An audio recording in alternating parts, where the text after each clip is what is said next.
السلام عليكم ورحمة الله.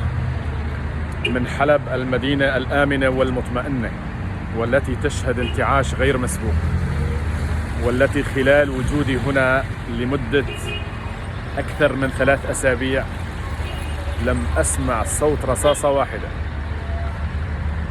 الأمور جيدة وحلب بدأت تنتعش، ولكن أود أن أوجه نداء إلى الإخوة الناشطين الذين يدرعون سوريا جيئة وذهابا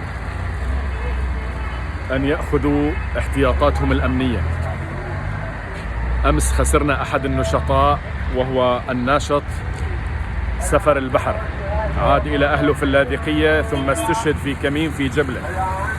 لا أعرف هل كان مقصودا هو بشخصه أم كان الموضوع صدفة، ولكن لا نريد أن نخسر المزيد.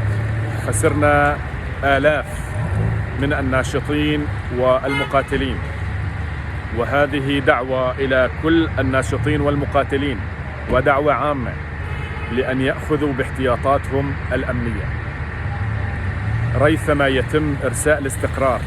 نحن ما عندنا دولة عميقة في سوريا، ولكن بقايا الشبيحة يتم التعامل معهم الآن، وسنمحو ذكرهم.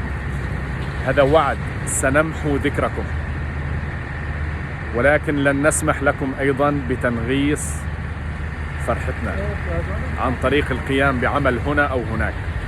لذلك أدعو الناشطين إلى أخذ احتياطاتهم الأمنية، وأنا منهم. أمس كنت في منطقة أغيور ومررت على حاجز لإدارة العمليات العسكرية، كانوا مستنفرين في المنطقة، فذهبت إليهم وقلت لهم إذا كنتم بحاجة إلى أي شيء، فقالوا لي ماذا معك؟ قلت لهم هذا الذي معي.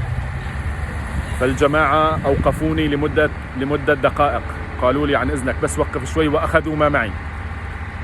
ثم خلال دقيقة جاء قائد المجموعة فعرفت بنفسي، فأجرى اتصال مدة دقيقة واحدة، ثم قال لي الأمور خالصة،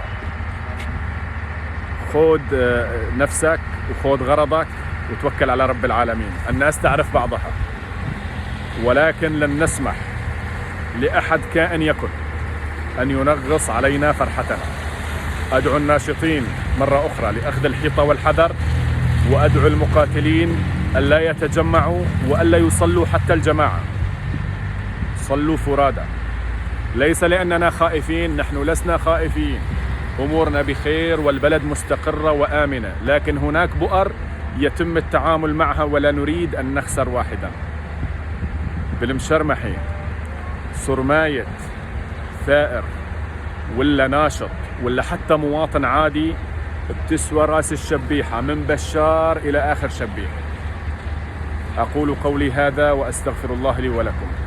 أنا ما فيني شي، عيني بس عم بتدمع مدري إيش بها، وهلق جيت على المشفى هون مشان ما حدا يقول إيش اسمه، توضيح واجب.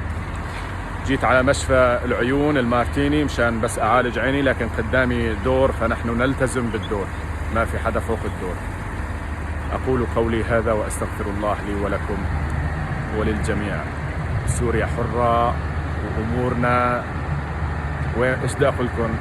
لك تزدهر سوريا، تزدهر والله، لا تسعنا الفرحة. الحمد لله رب العالمين، أكرمنا بأكثر مما نستحق.